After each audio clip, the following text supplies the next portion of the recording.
कल्पित हुए सजग पहरे, कुंद कुंद अकलंक देव की हुए सुनहरी तो पहरे। ज्ञान ध्यान का भरा खजाना, जिसमें बोहे रत्नाकर, सदा रहे जयवंत धरा पर मेरे गुरु विद्यासागर, मेरे गुरु विद्यासागर। अहिंसा परमो धर्म के, महावीर भगवान के, संत शिरोमणि आचार्य गुरुवर श्री विद्यासागर जी महाराज जी के, 3 कम 9 करोड़ मुनि राजों के,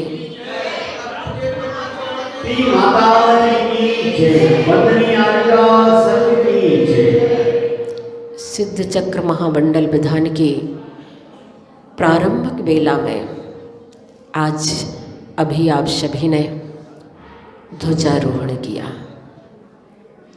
धार्मिक अनुष्ठान का शुभारंभ ध्वजारोहण से होता है।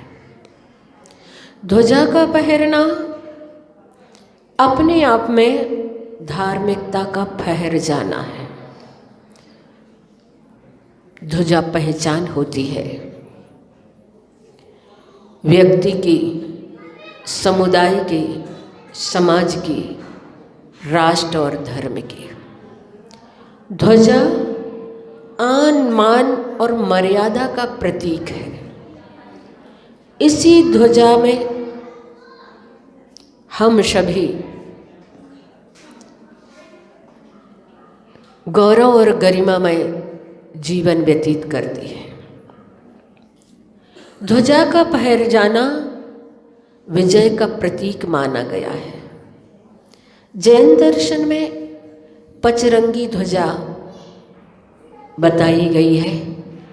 5 परमेष्टि के रंग स्वरूप पचरंगी ध्वजा हुआ करती है।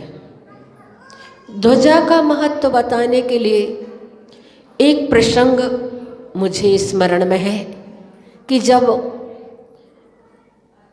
प्रभु श्री राम को लंका पर चढ़ाई करना थी, उससे पहले हनुमान लंका में सीता कहाँ किस स्थान पर है, इतनी बड़ी लंका, कैसे पता चले कि सीता जी लंका में किस स्थान पर है। सोचने लगे हनुमान जी, आखिर जाएं तो जाएं, कहाँ जाएं, कैसे पता चलेगा सीता का।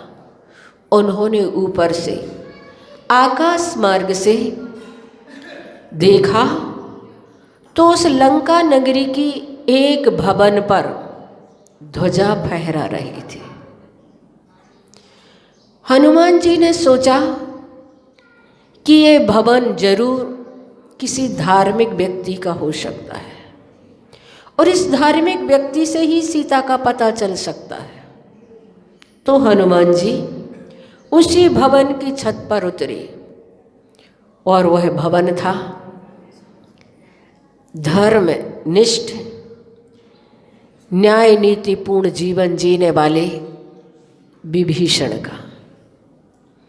तो बंधुओं, वास्तव में ध्वजा धर्म और धर्मात्मा का पता बताती है।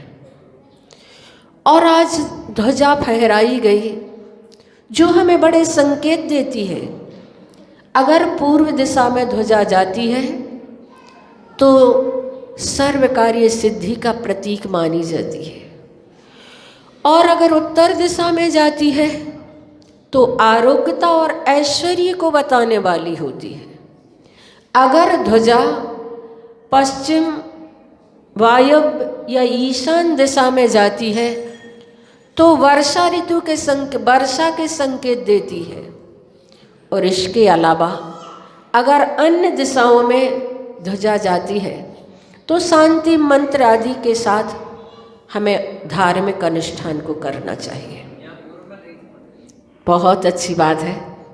भैया बता रहे कि यहाँ पर जब ध्वजा फहराई गई थी तब पूर्व दिशा में ये ध्वजा गई थी, यानी कि कार्य सिद्धि की सफलता के प्रतीक स्वरूप ये ध्वजा हमें संकेत देती है। और बंधुओं, वास्तव में जहाँ आचार्य भगवान का आशीर्वाद हमें प्राप्त हो और जहाँ आचार्य श्री का ऐसी शुभ बेला, जिस तिथि में, जिस तारीख में उन्हें आचार्य पद प्रदान किया गया था, ऐसी इस शुभ बेला में विधान सिद्ध चक्र यहाँ पर प्रारंभ किया जा रहा है, तो शुभ ही शुभ है। और वास्तव में आप सभी सौभाग्यशाली हैं कि ऐसे अनुष्ठान में आप सभी लोग सम्मिलित हो रहे हैं। जो वास्तव में इस विधान में लाभ लेगा उसे मालूम चलेगा कि ये विधान कितना हमारे जीवन को सुखद और शांति प्रदान करने वाला है। और आपको भैया जी भी ऐसे मिल गए जो बहुत ही अच्छे से विधान कराते हैं। मैंने तो पहली बार अभाना में देखा था, और अभाना में देखा था तो मुझे लग रहा था कि बस अब तो जहाँ कहीं भी सिद्ध चक्र महामंडल विधान कराएंगे, और अगर भैया जी की स्वीकृति होगी तो जरूर भैया से ही कराएंगे। इतना अच्छा विधान, बहुत ही निरीह और बहुत ही सात्विक प्रकृति के आप लोगों ने देख लिया होगा। अभी कल पूरे दिन आप लोगों के साथ भैया जी भी मेहनत करते रहे, अन्यथा बड़ा मुश्किल हो पाता है।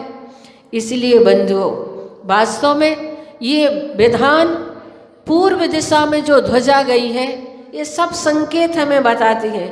और भैया श्रीपाल भैया भी जो यहाँ पर आए हैं, जिनका आप लोगों ने स्थापना के दिन ही देख लिया होगा, उनका धर्म के प्रति और धर्मात्माओं के प्रति जो समर्पण का भाव है, उस समर्पण भाव से जो विधान आदि जो होते हैं, ऐसे ही विशुद्धि आदि के माध्यम से संपन्न होते हैं। अतिशय और चमत्कार को पैदा लेकर के होते हैं। जब हम बहुत विशुद्धि के साथ, जब हम बहुत ही अच्छे भावों के साथ इस विधान को करते हैं, तो उस विधान में चार चांद लग जाते हैं और उस विधान में बहुत अच्छे मंगल कार्य हुआ करते हैं। वैसे विधान की शुरुआत तो आज ऐसे पावन दिन हुई है जो आचार्य श्री का आचार्य पद दिवस है। दोपहर में घट यात्रा होगी और उस घट यात्रा के समय सभी के माध्यम से इस आचार्य पद दिवस के संस्मरण भी आप लोगों को सुनने के लिए मिलेंगे। अभी तो अपना समय हो गया है, इसलिए संस्मरण की जो बेला रहेगी, आचार्य भगवान के जीवन के क्या क्या अनुभव हम लोगों ने सुखद अनुभव किए हैं, वो आप लोगों को दोपहर में बताया जाएगा। अभी तो हम सभी जयमाल करके आचार्य भगवान के 36 मूल गुण में, ये जयमाला में पूरे 36 मूल गुण के विशेषण बताए गए हैं, उसे पढ़ करके हम आज का सुबह का ये जो कार्यक्रम है उसे पूर्ण करेंगे। और भैया संकेत कर रहे हैं कि 9 बार जाप करना है हमारे लिए कुंडलपुर के बड़े बाबा का, कि सब कुछ मंगलमय हो, सब कुछ अच्छा हो। जहाँ जहाँ पर भी व्यक्ति कोरोना से कराह रहे हैं, उनकी कराहें शांत हो और कोरोना हमेशा हमेशा के लिए इस दुनिया से विदा हो जाए, इस भावना को लेकर हमें अनुष्ठान करेंगे। 9 बार बड़े बाबा का जाप करेंगे। ओम ह्रीं श्रीं क्लीं मैं बड़े बाबा नमः।